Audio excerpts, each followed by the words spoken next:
Gracias a Dios, amados hermanos, amigos, gracias al Señor porque estamos juntos, porque ahora vamos a pasar a abrir las Escrituras y bueno, pues eso siempre nos da precisamente lo que necesitamos. Para eso hemos invocado a Dios, al Espíritu Santo, para eso necesitamos su presencia y bueno, pues vamos a seguir hablando de algo que habíamos dejado pendientes. Recuerdan, hace un par de semanas yo había estado con ustedes también y habíamos visto lo que resultó, porque originalmente no era esa la idea, pero lo que resultó la primera parte de una exposición, de una predicación que hemos titulado No os dejaré huérfanos, sino que vendré a vosotros.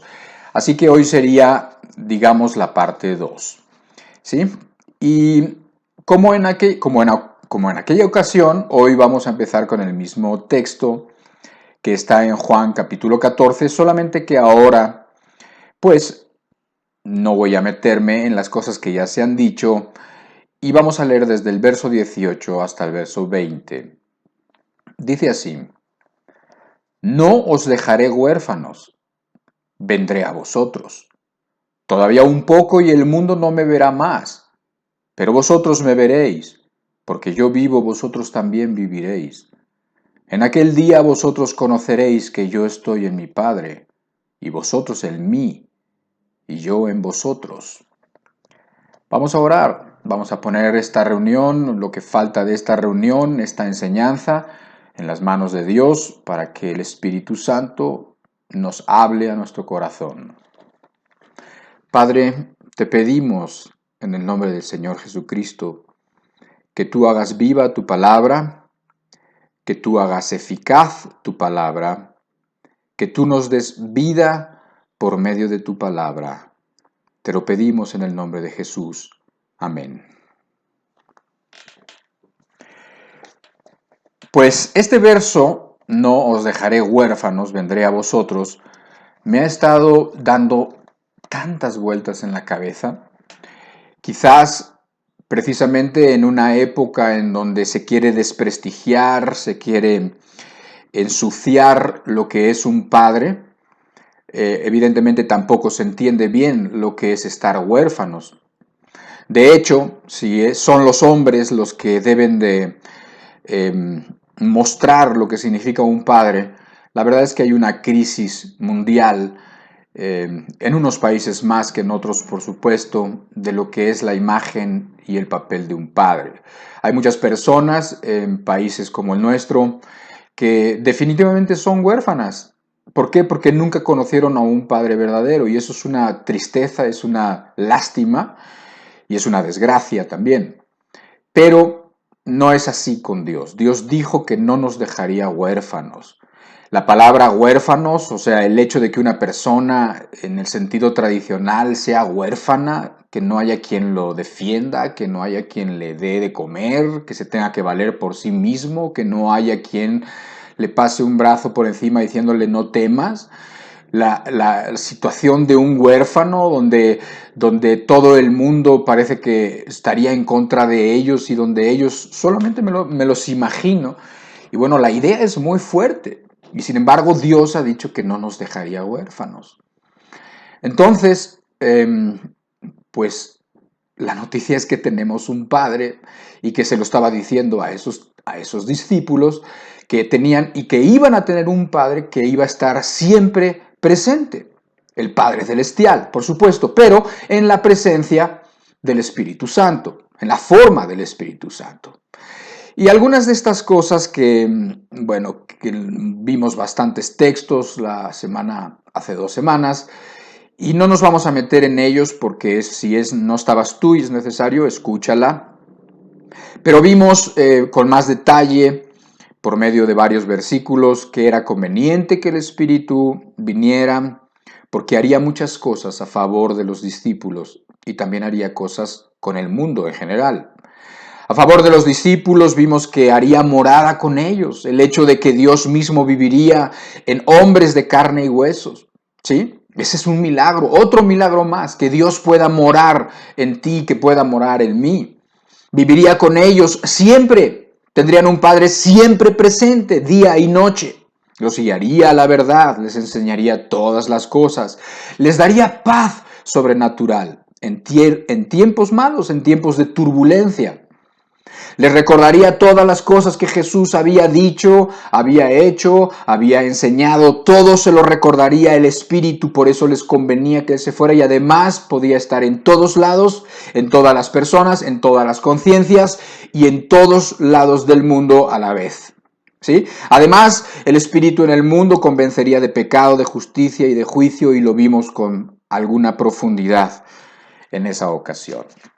Hoy vamos a recordar, sí, el contexto en el que el Señor Jesucristo les dijo todas estas cosas, porque era básicamente lo último que hizo con ellos, porque después de ellos lo agarrarían y eventualmente lo matarían.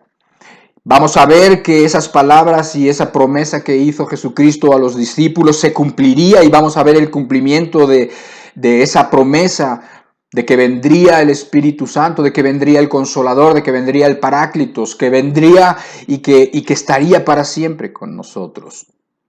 Vamos a ver en ese contexto esa condición del corazón de los discípulos, justo antes de que recibieron ese poder, esa llenura, el Espíritu Santo.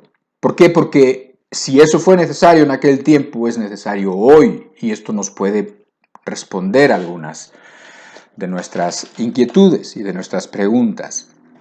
Lo primero que debemos recordar es que los discípulos estaban muy desconcertados. O sea, Jesús había estado con ellos 3 años y medio y había sido todo para ellos. Y sin embargo, había estado insistiendo en sus últimas pláticas que era necesario que Él les faltara, que de hecho les iba a faltar. Y tan es así que, bueno, pues les dice que en breve sería quitado de ellos. Y evidentemente, o sea, de hecho así sucedió. Sucedió que fue arrebatado de ellos por la fuerza, ¿sí? Tú sabes, después se fueron a orar, se fueron a un lugar donde acostumbraban a estar, estaban platicando estas últimas enseñanzas, y entonces llegó allá en el huerto, llegó Judas con un grupo de personas armadas, y entonces lo traiciona con un beso, y entonces el Hijo del Hombre es quitado de sus hermanos, de sus discípulos, y pues vemos todo lo que sigue, que ya sabemos que es la crucifixión.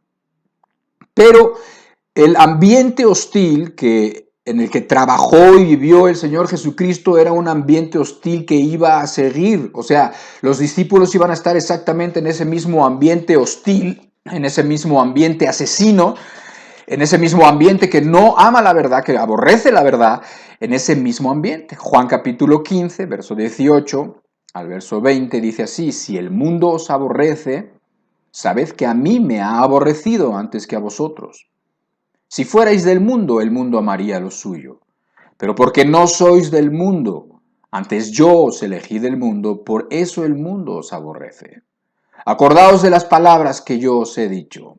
El siervo no es mayor que su Señor. Si a mí me han perseguido, también a vosotros os perseguirán. Y también en el capítulo 16 de ese mismo Evangelio de Juan, en el versículo 1 al 4, dice: estas cosas os he hablado para que no tengáis tropiezo. Como diciéndoles, para que no os parezca extraño lo que está pasando, para que no os agarre desprevenidos. Os expulsarán de las sinagogas. Y aún viene la hora cuando cualquiera que os mate pensará que rinde servicio a Dios. Y harán esto porque no conocen al Padre ni a mí. Mas os he dicho estas cosas para que cuando llegue la hora os acordéis de que ya os lo había dicho.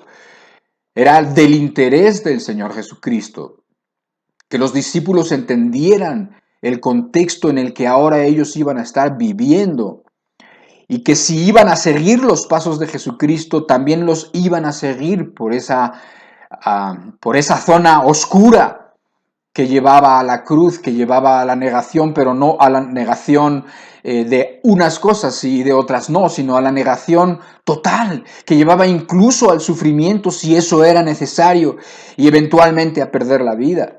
Esas amenazas eran reales y ahora ellos estaban viendo que esas amenazas eran reales. Ya habían visto esas amenazas en alguna ocasión cuando lo habían querido despeñar por allá, cuando la gente se amotinaba y querían matarlo, pero no era el tiempo. Pero ahora se dieron cuenta que esas amenazas, cuando vieron llegar a Judas y vieron llegar a todo ese grupo de personas armadas y cuando llegaron con violencia y cuando lo agarraron y cuando lo jalonearon y cuando se lo llevaron, vieron, entendieron que era real, no eran amenazas huecas, era real, ¿sí? Y esto era necesario que sucediera. Después de que lo agarran y después de un juicio absolutamente injusto y amañado, sabemos que crucificaron al Señor Jesucristo y todo esto era necesario que sucediera porque de tal manera había amado Dios al mundo que entregó a su Hijo Jesucristo. ¿Sí? De tal manera lo amó que fue necesario hacer todo eso para salvarnos, para salvarte a ti, para que haya una oportunidad para cualquier perdido que está escuchando esto. Pero tienes que entender cómo se quedaron los discípulos. Los discípulos habían estado caminando con un Jesucristo que sabía muchas cosas o que sabía todo, con un Jesucristo poderoso que era capaz de calmar el viento y capaz de calmar la tempestad y hacer milagros y de resucitar muertos, físicamente muertos, ¿sí? Obviamente también espiritualmente muertos, ¿sí? Pero ahora ya no lo veían así, ahora todas sus ideas raras que tenían en cuanto a su Mesías y las ideas de que restauraría el reino del Mesías, todas sus ideas que tenían no estaban tomando la forma que ellos creían o que ellos tenían, sino que más bien lo veían muerto y se les fue el alma al piso literalmente. Estaban viendo un cadáver como cuando tú has visto un cadáver inerte, ensangrentado, la misma representación de la debilidad. Y entonces sus temores se acompañaron de más dudas y se incrementaron sus miedos. Así estaban los discípulos y entonces se escondieron. ¿Sí? Se escondieron. Se fueron desconcertados, aturdidos, en shock y se escondieron. Pero Jesús resucitó al tercer día y se les apareció mientras estaban reunidos, desesperados. En Lucas 24 te das cuenta de este relato cuando ya Jesús ha resucitado. Y fíjate cómo dice en el versículo 36. Mientras ellos aún hablaban de estas cosas, los discípulos, Jesús se puso en medio de ellos y les dijo, paz a vosotros. Eso es lo primero que les dijo, paz a vosotros.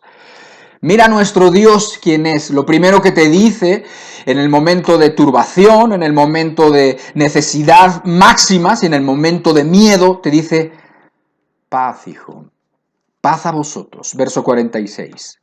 También les dijo, así está escrito y así fue necesario que el Cristo padeciese y resucitase de los muertos al tercer día y que se predicase en su nombre el arrepentimiento y el perdón de pecados en todas las naciones, comenzando desde Jerusalén. Y vosotros sois testigos de estas cosas. He aquí yo enviaré la promesa de mi Padre sobre vosotros, pero quedaos vosotros en la ciudad de Jerusalén hasta que seáis investidos de poder desde lo alto.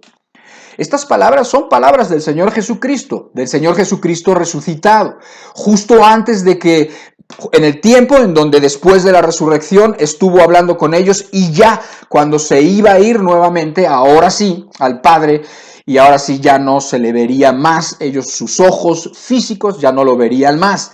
Entonces les está diciendo que todo esto que ha sucedido era necesario, que tuvieran tranquilidad, que estuvieran en paz, que las cosas seguían su marcha correctamente, que el Evangelio, que los planes de Dios estaban llevándose a cabo de manera correcta, como tenían que ser. Era necesario que el Cristo padeciese. Era necesario, pero dice, pero vosotros, que tenéis que ser testigos de todas estas cosas, dice, iros a Jerusalén y esperen allá hasta que yo envíe la promesa de mi Padre. Y dice, hasta que seáis investidos de poder desde lo alto. Entonces, aquí vemos nuevamente a Jesucristo hablando del Espíritu Santo. Y vemos y que está diciendo, váyanse a Jerusalén y yo los voy a investir de poder desde lo alto. ¿Con qué? Con la promesa de mi Padre. ¿Cuál es la promesa? La promesa es que vendría otro Paráclitos, que vendría otro Consolador, otro acompañante, Dios mismo vendría en la forma del Espíritu. Esa es la promesa. Y ese Espíritu los investiría, les daría todo el poder que necesitan para ser testigos del Señor Jesucristo. Ahora, ¿qué quiere decir esto? Quiere decir que la obra de redención había quedado finalizada, no había más que hacer, consumado era. La obra de redención estaba consumada, estaba terminada, pero ahora Dios quería hacer equipo con el hombre. El hombre debía participar con Dios para que esta obra de la redención se conociera en todos los rincones de la tierra.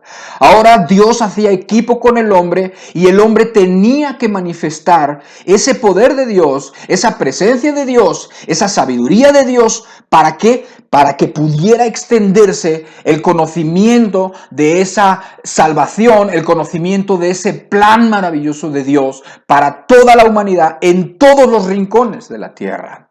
En el Evangelio de Mateo vemos las últimas indicaciones de Jesús. Mateo 28, verso 18. Y Jesús se acercó y les habló diciendo, estamos hablando de lo mismo, en el mismo momento, en el mismo tiempo, donde Jesús resucitado ya va a irse definitivamente de ellos, pero ya está resucitado, ya lo mataron, pero ya resucitó. Dice que se acercó a ellos y les habló diciendo, toda potestad me es dada en el cielo y en la tierra. Por tanto, id y haced discípulos a todas las naciones, bautizándolos en el nombre del Padre, y del Hijo y del Espíritu Santo, enseñándoles que guarden todas las cosas que os he mandado. Y he aquí yo estoy con vosotros todos los días, hasta el fin del mundo. Amén. Qué texto tan tremendo. Lo primero que dice es, todo poder me es dado. ¿Te acuerdas? Hace rato hablamos del Todopoderoso. Bueno, toda potestad me es dada, toda autoridad me es dada en el cielo y en la tierra. No en un lugar y en otro no. No en América y en Asia no. No en África y en Groenlandia no. No, sino toda potestad me es dada en el cielo y en la tierra. No lo que tiene que ver con los hombres, sino también lo que tiene que ver con los espíritus, sino también lo que tiene que ver con los demonios, sino también lo que tiene que ver con los ángeles. Toda potestad me es dada, es superior, soy superior a todo. Dice, y por tanto, por cuanto ese poder del cual iban a ser investidos, ¿sí?, que es el poder de Jesucristo. Dice, por tanto, id y haced discípulos a todas las naciones. Y dice algo que nunca se te olvide. Y he aquí yo estoy con vosotros todos los días, hasta el fin del mundo. Amén. Este pasaje, bueno, todos los que estamos leyendo, llenos de unas verdades increíbles, nos dejan ver precisamente que Él no nos iba a dejar huérfanos. Nos dejan ver que la iglesia que Jesús había pensado era una iglesia a la cual el Hades no podía resistir, ni tampoco podía hundir. Era una iglesia superior porque tenía la vida de Dios, ¿sí?, porque tenía la vida del Espíritu, porque tenía el poder que los sustentaba. Y no un día o un día a la semana, sino todos los días hasta el fin del mundo. Entonces, bueno, pues le hemos pedido a Dios que su Espíritu haga que estos textos penetren en tu mente y también en tu corazón. Ahora, esta misma, digamos, idea relatada por Lucas se lee así. Ya sabes que hay varios evangelios, ¿no? Está el Evangelio de Mateo, que lo acabamos de leer, esa porción, pero ahora lo vamos a leer esa misma idea, pero ahora relatado por Lucas. Hechos 1, verso 4-8, dice, pero ¿no decías que el Evangelio de Lucas? Bueno, así para los que no sabían, el Evangelio de Lucas lo escribió Lucas, que era un médico, ¿no?, que era una persona sumamente docta, una persona sumamente estudiada, pero también el libro de los Hechos es el segundo testimonio que escribe. Haz de cuenta que Lucas escribió 2 libros, 2 libretos, 2 tratados. En el primero de ellos escribió el Evangelio y en el segundo el libro de los Hechos. Por eso, esta es el relato de Lucas. Dice Hechos, verso 1, verso 4 al 8. Dice, capítulo 1, perdón, versos 4 al 8. Y estando juntos, les mandó que no se fueran de Jerusalén, sino que esperasen la promesa del Padre, la cual les dijo, oísteis de mí. Porque Juan ciertamente bautizó con agua, mas vosotros seréis bautizados con el Espíritu Santo dentro de no muchos días.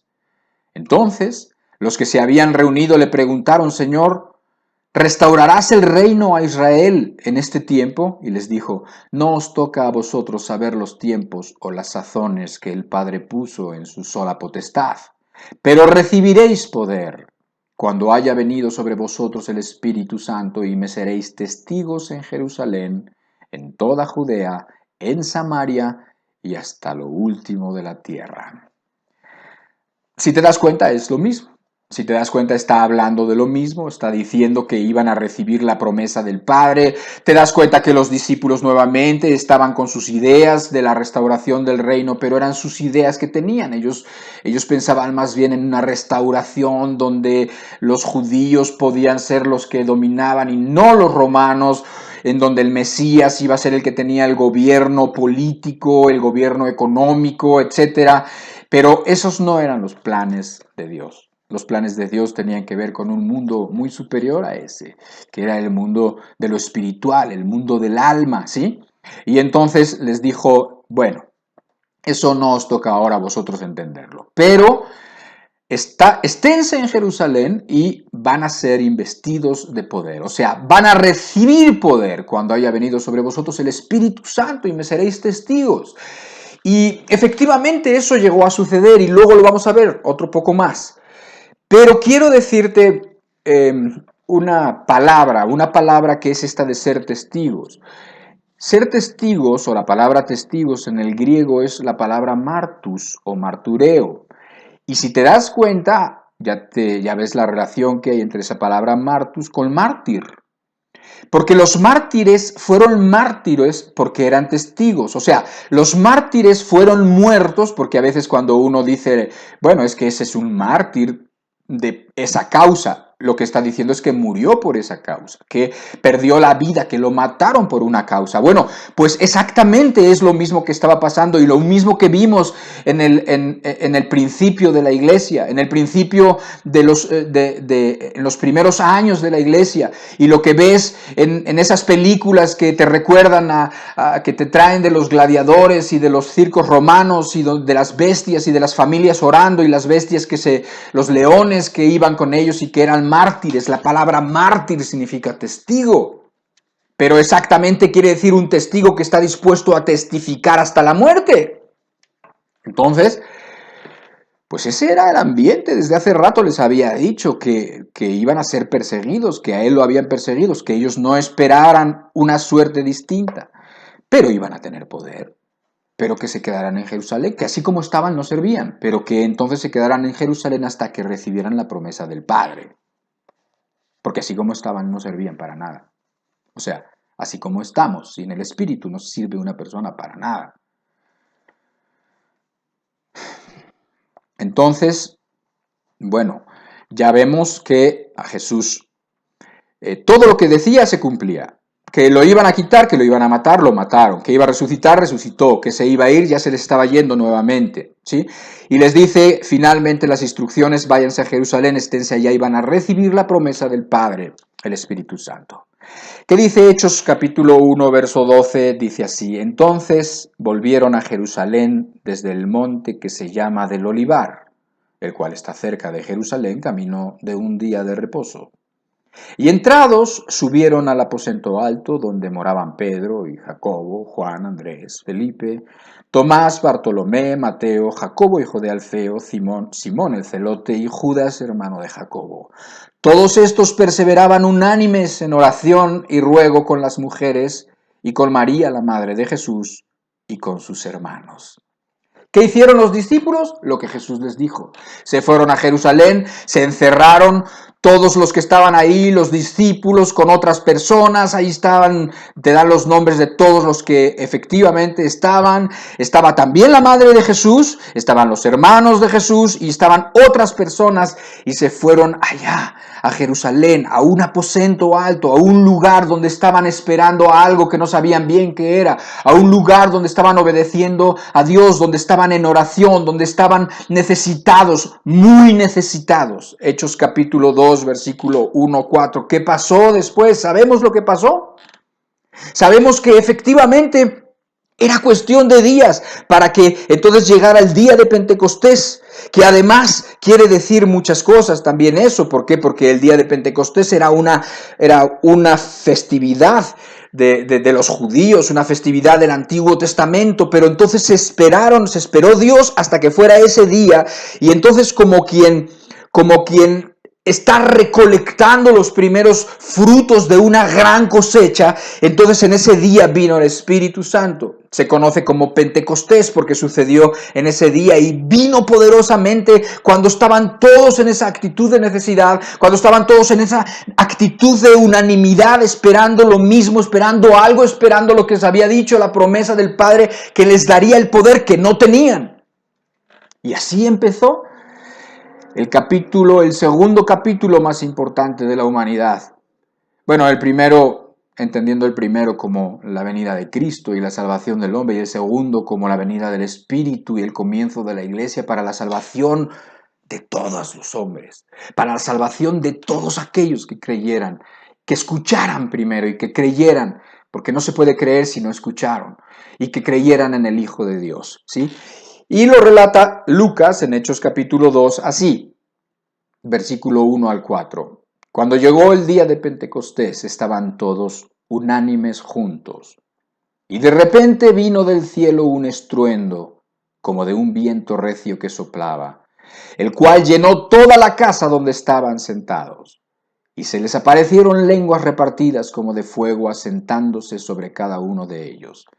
Y fueron todos llenos del Espíritu Santo y comenzaron a hablar en otras lenguas según el Espíritu les daba que hablasen. Eso es lo que pasó. Vino, se cumplió la promesa, vino el Espíritu, vino con poder, empezó haciendo milagros. Y lo primero que hizo es que la gente que estaba ahí reunida y la que recibió el Espíritu Santo empezaban a hablar en otros idiomas. Tanto era así que las personas que estaban congregadas, porque era una festividad judía que se estaba celebrando ahí en Jerusalén, ¿sí? O sea, era una oportunidad de que muchas personas conocieran, por eso no lo hicieron en un rinconcito, sino que se esperaron hasta ese día donde los judíos, aunque que estaban ignorantes de esta situación, venían por costumbre a celebrar las fiestas de Pentecostés. Y entonces, estando toda esa multitud, viene el poder de Dios, viene el Espíritu de Dios a los discípulos, y entonces los discípulos, como una primera manifestación del poder de Dios, se ponen a hablar en otros idiomas de que toda esa gente que había venido de otros países, de otras regiones, de otros pueblos, de otros reinados, ¿sí? Entonces, pero que eran judíos o que eran prosélitos, o sea, que eran convertidos al judaísmo, venían y los escuchaban hablar en su idioma. Ahora, ¿qué quiere decir eso? Eso quiere decir que lo que el Señor había dicho, que tenían que llevarse el Evangelio a todos los rincones de la tierra, a toda tribu, a toda lengua y a toda nación, eso de alguna manera estaba diciendo, todo el mundo va a escuchar. Y el idioma y el lenguaje no va a ser ningún impedimento, como nada va a ser ningún impedimento para Dios. De alguna manera, todo eso impactó en los presentes, les llamó muchísimo la atención, porque decían, oye, estos ¿a poco? ¿Cómo es posible que aquí hay pescadores y labradores y personas del vulgo y hablan en distintos idiomas? Es como si en una reunión nosotros nos pusiéramos a hablar, que estuviéramos 14, 20 personas y uno se pusiera a hablar en alemán y hubiera alemanas por ahí y se quedaran así como extrañados diciendo, pero si está hablando en alemán, y otros se pusieran a hablar en chino, si hubiera unos chinos por allá y empezaran a hablar entre ellos y a entenderse, y otros empezaran a hablar en griego y había unos griegos por allá y se entendieran, y otros empezaran a hablar en algún idioma de los indígenas o en totonaca o en náhuatl, y hubiera ahí otras personas de pueblos y se pusieran a hablar con ellos, y entonces se quedarían todos diciendo, no, pues qué raro, si esta gente, y mira qué idiomas hablan, no, porque no era de ellos, obvio. Bueno, eso pasó, y eso pasó para que precisamente empezara a verse el poder y que empezara a verse que no había inconveniente, que no había nada que pudiera evitar la voluntad de Dios, de que los rincones de la tierra, de que todo el mundo pudiera conocer la salvación del Señor. Y fue cuando toda esa multitud estaba así, cuando toda esa gente estaba extrañada de lo que estaba sucediendo, que se levantó Pedro, lo dice también ahí en el Hechos capítulo 2, y les empezó a predicar. Les empezó a predicar, pero Pedro les empezó a predicar con poder, ¿sí? Pedro, el mismo que había negado, Pedro, el mismo que estaba espantado, Pedro, el mismo que estaba escondido, ahora se levantó. Había visto a Jesucristo resucitado y había visto que se había cumplido la promesa que el Padre les había dado, y se levantó y les predicó, ¿sí? Tremendo, y les predicó tremendamente, ¿sí? Les predicó y les hizo responsables por haber tenido al Mesías al lado y por no haberlo conocido. Y les hizo responsables porque la verdad vino al mundo y ellos amaron las mentiras más que la verdad. Y les hizo responsables porque ese Mesías que ellos decían que lo estaban esperando y que conocían por su religión, no demostraron más que su religión no les servía de nada. ¿Por qué? Porque ellos no conocieron al Mesías y tampoco lo quisieron escuchar. Y es más, no solamente lo ignoraron, lo mataron. Y se los echó en cara y les recriminó y les hizo responsables, ¿sí? Pero era su palabra, no solamente era su palabra, era su predicación, pero era el poder de Dios acompañándolo, era el Espíritu Santo hablando a los corazones, haciendo lo que había dicho que iba a hacer, que era convencerlos de pecado, de justicia y de juicio. Hechos capítulo 2, verso 36, después de que Pedro les dice todas estas cosas, les dice finalmente así: sepa pues ciertísimamente toda la casa de Israel que a este Jesús a quien vosotros crucificasteis, Dios le ha hecho Señor y Cristo. Al oír esto se compungieron de corazón y dijeron a Pedro y a los otros apóstoles: varones hermanos, ¿qué haremos? Pedro les dijo: arrepentíos y bautícese cada uno de vosotros en el nombre de Jesucristo para perdón de los pecados, y recibiréis el don del Espíritu Santo. Porque para vosotros es la promesa, y para vuestros hijos, y para todos los que están lejos, para cuantos el Señor nuestro Dios llamare. Y con otras muchas palabras testificaba y les exhortaba, diciendo: sed salvos de esta perversa generación. Así que los que recibieron su palabra fueron bautizados, y se añadieron aquel día como 3,000 personas, y perseveraban en la doctrina de los apóstoles, en la comunión unos con otros, en el partimiento del pan y en las oraciones. Tremendo. O sea, si te das cuenta, aquí ya está no solamente una predicación, sino ya está el Espíritu en esa predicación. Dice que cuando escucharon las palabras de Pedro y cómo eran responsables ellos de la muerte de Jesucristo, de haber matado, crucificado al Señor, dice que se compungieron. Y la palabra griega que se usa así es la misma palabra que se usaría si tú agarras y tú traspasas algo, como puede ser carne, un corazón. Sí, exactamente es la idea. Traspasados como por una lanza, ¿sí? Dice, y se compungieron de corazón.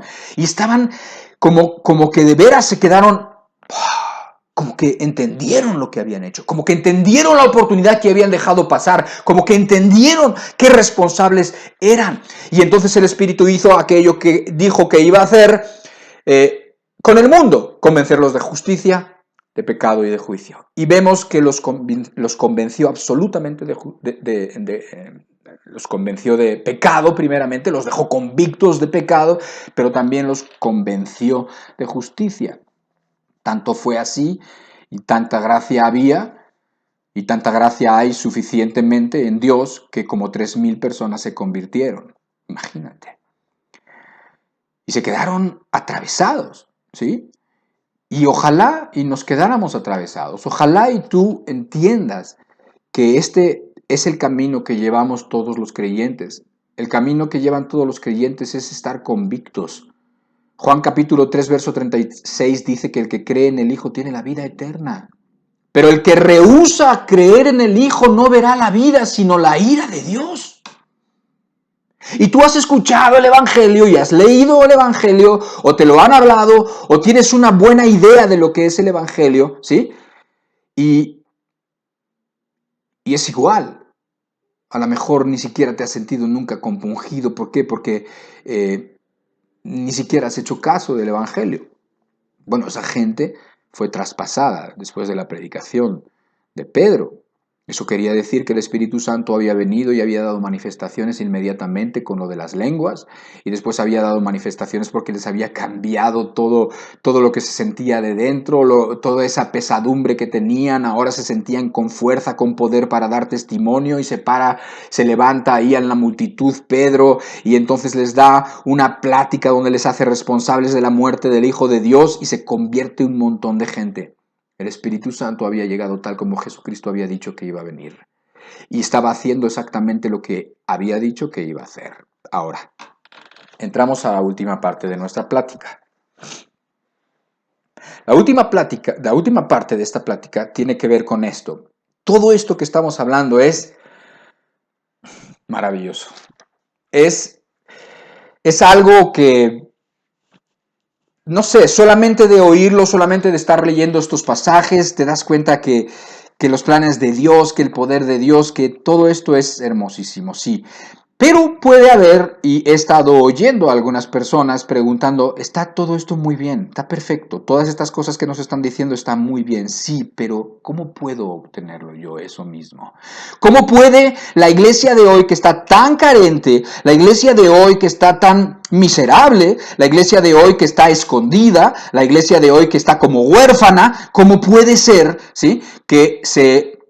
No sé, o sea, ¿cómo puede ser que obtenga esto que tuvo la iglesia original? Porque esto definitivamente no era algo que se iba a hacer una sola vez y se acabó, sino que era algo que nos iba a acompañar a todos los creyentes durante todos los días hasta el fin del mundo, lo había dicho el Señor Jesucristo. Entonces, ¿por qué no vemos esto? ¿Por qué vemos esto solamente quizás en unas pocas personas, y lo hemos visto en algunas otras épocas, o lo hemos visto en algunos otros siglos, o se nos ha contado de algunos otros siglos y de los misioneros y de algunos otros avivamientos, etcétera, etcétera? ¿Por qué no lo vemos? ¿O cómo puedo yo obtener todo esto que ellos tuvieron? La respuesta es muy sencilla. Yo creo que esto se puede obtener de la misma manera como se obtuvo la primera vez, ¿sí? Por eso es necesario, y por eso nos será necesario revisar los contextos. ¿En qué contexto se dieron las palabras de la promesa? ¿En qué contexto? ¿Qué sentían los apóstoles, los discípulos? ¿Qué sentido de responsabilidad tenían los discípulos de cumplir lo que Dios les había mandado? Jesús les había dicho que fueran testigos de Él. Les había dicho que en ese mundo cruel, en ese mundo hostil, en ese mundo asesino, que fueran testigos de la verdad. Les había dicho que no se conformaran a la verdad, que ellos dieran testimonio de la verdad, que el Padre iba a estar con ellos, el Espíritu iba a estar con ellos, Él iba a estar con ellos, ¿sí? Y que entonces no se extrañaran de que les iban a matar, quizás también. Y bueno, pues ellos tenían ese deseo, que es aquí donde empiezan quizás las diferencias con muchos de nosotros. Ellos tenían el deseo de cumplir la voluntad de Dios. Ellos querían hacer lo que Jesús les estaba diciendo, de que fueran testigos hasta lo último de la tierra. Ellos sentían y querían esa responsabilidad, pero sabían que no tenían lo que necesitaban para que eso sucediera. Sabían que necesitaban ser investidos de poder, se los había dicho una y otra vez el Señor Jesucristo, y ellos lo sabían, lo sentían en su alma. Ellos no tenían nada como para poder salvar al mundo. Ellos no tenían nada como para poder enfrentarse con las hordas satánicas, ¿sí?, que les estaban esperando. Ellos no tenían nada. ¿Por qué? Porque todo el mundo era muy superior a ellos en todo, ¿sí? Eran superior en poder, eran superior en... o sea, los podían hacer pedazos así como habían hecho a Jesucristo. Aparentemente. Entonces, por eso era necesario que lo volviéramos a revisar, porque aquí estamos viendo algo que es algo así como una precondición, algo como que algo pasa dentro de uno que lo hace estar en una necesidad, y entonces está en una situación adecuada para poder pedir y para poder recibir. Pero si la persona no está necesitada de obedecer la voluntad de Dios porque ni siquiera lo tiene en su mente, si la persona está tan liada en sus propios problemas que jamás está pensando en hacer algo por los demás, pues dime tú si esa persona va a poder realmente pues tener ese corazón necesitado del Espíritu para que Dios lo pueda llenar. Si la persona está diciendo, está esperando que venga el poder de Dios en su vida porque se da cuenta, o por lo menos se da una ligera cuenta de que su vida tiene una necesidad espiritual porque se ve a sí mismo muy carente y cree que viendo la televisión o que estar viendo la próxima serie y la otra también de la televisión y creen que así así como que por arte de magia un día va a venir el Espíritu y lo va a llenar, pues no va a pasar, eso no va a suceder, eso no es como estaban los discípulos. Por eso te digo que si revisamos cómo recibieron ellos el Espíritu Santo y nosotros estamos en esa misma situación y cumplimos esas mismas cosas, entonces también nosotros podríamos tener la llenura del Espíritu Santo. El primer punto está en Gálatas capítulo 3, versículo 2. Dice así: les está hablando el apóstol Pablo a un pueblo, que eran los Gálatas, y les pregunta: solo esto quiero saber de vosotros. ¿Recibisteis el Espíritu por las obras de la ley o por el oír con fe? Fíjate, aquí hay una clave, ¿sí? ¿Por qué? Porque el apóstol Pablo les está diciendo: ustedes recibieron el Espíritu, pero no por haber hecho esto y esto y esto y esto y esto, no porque cumplieron con esto o porque cumplieron con todos estos mandamientos, no por eso, sino porque oyeron con fe. Recuerden, ¿por qué? Porque estaban empezándose a desviar, estaban empezando a confiar en las obras, estaban empezando a pensar que las obras en sí mismas tenían valor como para salvar a la gente. Hay muchas personas así que se creen que por eso los buenos, creen que los buenos se van a ir al cielo y que los buenos se van a ganar el favor de Dios y por ese tipo de cosas, como si las obras tuvieran mérito en sí mismas. Entonces, eso estaba empezando a suceder en esta comunidad de los Gálatas y entonces Pablo les dice: a ver, vamos a empezar de nuevo.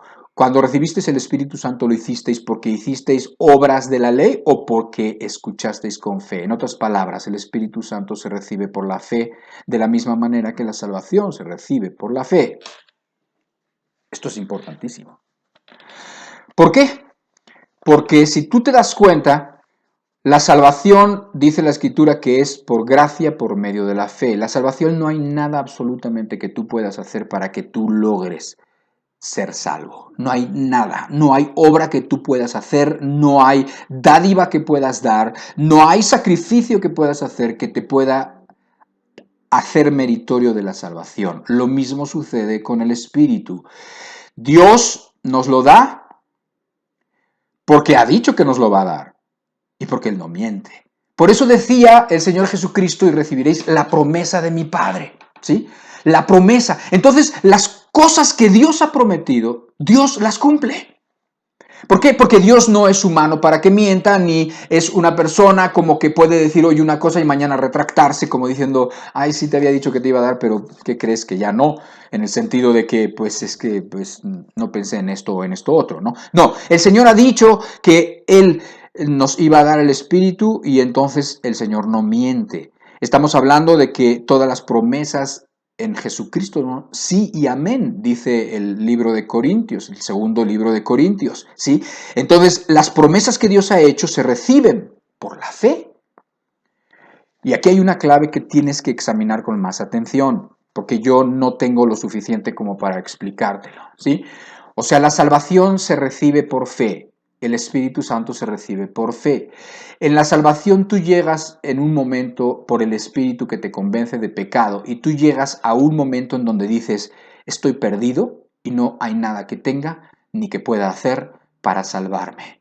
Y es cuando 100% rechazas cualquier cosa que tenga que ver con tus fuerzas o con lo que tú tienes o con tus méritos o con tu soberbia, ¿sí? Cuando bajas las manos y dices: Señor, ayúdame.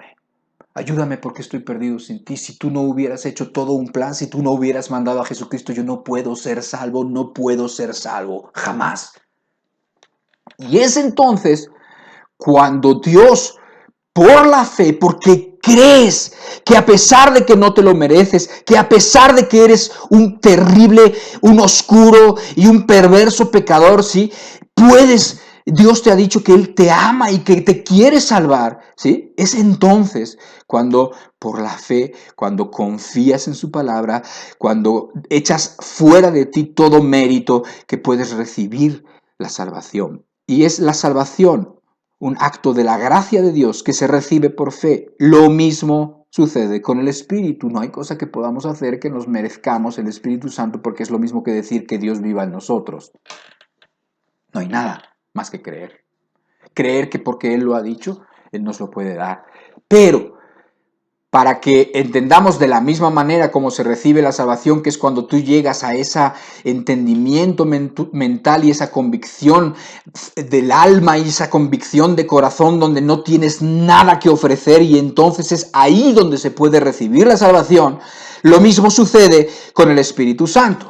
Sucede que la persona quiere hacer la voluntad de Dios. La persona quiere cumplir lo que Dios ha mandado, pero la persona no tiene cómo. En este mundo, ¿sabes qué? Querido hermano y querido amigo, en este mundo nosotros somos llamados a colaborar con Dios y ser testigos de Dios. O sea, en este mundo en el que estás y en las condiciones que vives y circunstancias en las que te encuentras, tu vida tiene que ser una vida victoriosa, una vida digna del Maestro, una vida digna de Dios, una vida digna del Señor Jesucristo, que camines en los mismos pasos del Señor Jesucristo, no una vida miserable.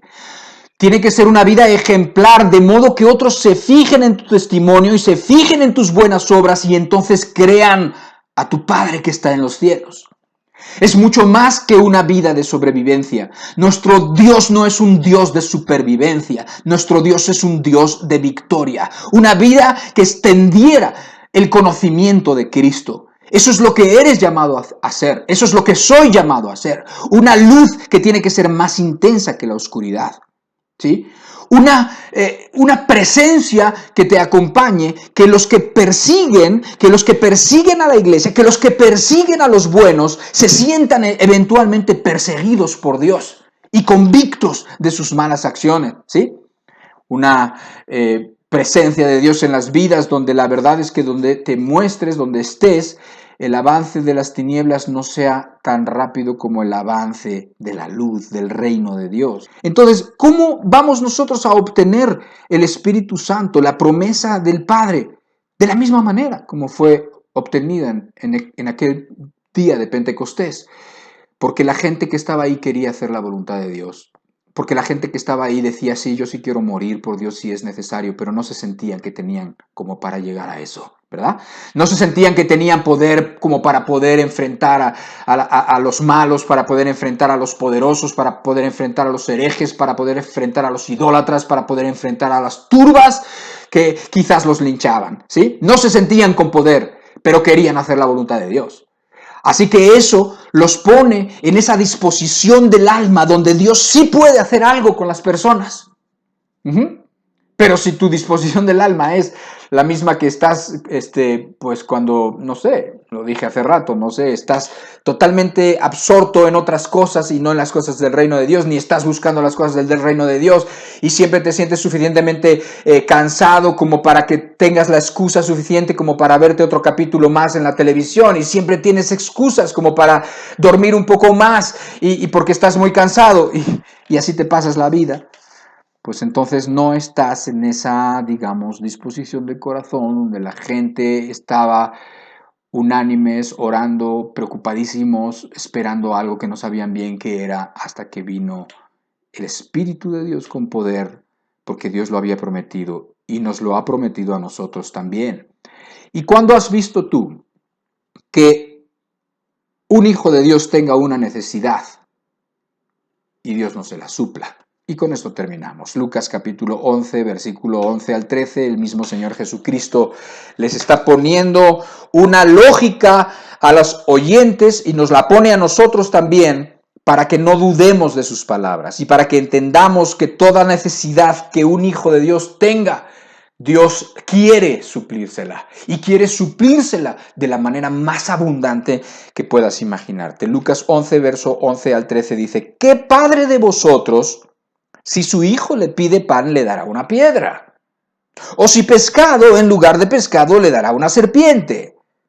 O si le pide un huevo, le dará un escorpión.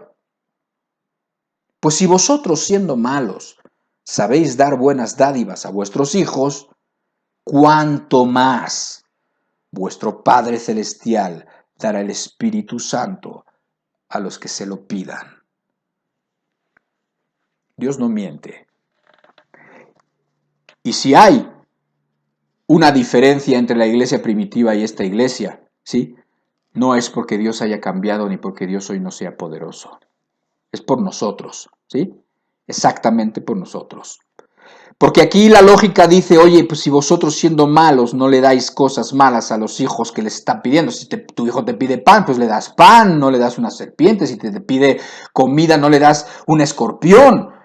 No, pues eso no lo hacen ni ustedes siendo malos. ¿Cuánto más vuestro Padre? Es la misma lógica que cuando el apóstol Pablo usa cuando nos dice, si Dios no escatimó a su propio Hijo, ¿cómo no nos dará juntamente con Él todas las cosas que necesitemos para que nada nos aparte del amor de Dios? Pero hay que quererlo, hay que tener necesidad, hay que tener hambre, que es lo que no tienen muchos. ¿Sí? Entonces, si una persona tiene una necesidad y esa persona cree que Dios ha dicho que le va a suplir esa necesidad, ya está hecho, porque el Espíritu Santo se recibe por la fe, por creer, por confiar en las palabras del Señor. Esa es la diferencia. Y no hay un gran misterio. Como la salvación se recibe por fe, el Espíritu se recibe por fe.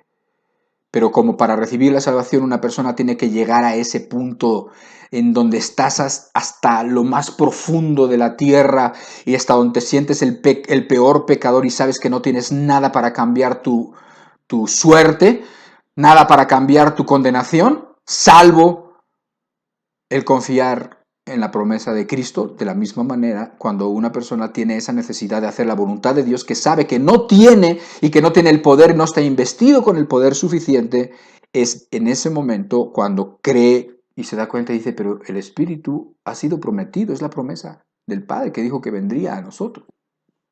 Entonces, ¿para qué dudar? Y entonces las cosas cambian. Y entonces todo es distinto. ¿Sí? Pues si vosotros siendo malos sabéis dar buenas dádivas a vuestros hijos, cuanto más vuestro Padre Celestial dará al Espíritu Santo a los que se lo pidan. Oremos para terminar esta reunión y de veras llévate todo esto. De veras revisa todos los textos. Si te das cuenta hemos leído mucho. Yo no he hablado demasiado, pero sí he leído bastante. Y dile al Señor que abra tu corazón y tus ojos para que puedas ver a Cristo y para que puedas ver al Espíritu y para que puedas recibir al Espíritu. Padre, te pedimos absolutamente tu ayuda para que tú estas palabras que hemos leído y que están en tu Biblia, Señor, estas palabras vivas y eficaces, Señor, hagan su obra y sean esas semillas que den esa vida de lo alto en el corazón de todos los que estamos aquí, de todos los oyentes. Y te pedimos esto solamente por los méritos, por el amor del Señor Jesucristo que nos ha tenido a todos nosotros. En el nombre de Jesús, amén. Pues Dios te bendiga mucho. Si te ha llamado la atención alguna cosa, insiste en ello, profundiza en ello y que Dios te bendiga mucho. Nos vemos pronto y pues no sé cuándo voy a estar otra vez aquí con ustedes, pronto, yo creo que un par de semanas o así, pero busca al Señor, disfruta tu familia este día y pues que Dios te bendiga mucho. Cuídate mucho, hermano, amigo que nos acompañas. Gracias por estar con nosotros. Dios te bendiga.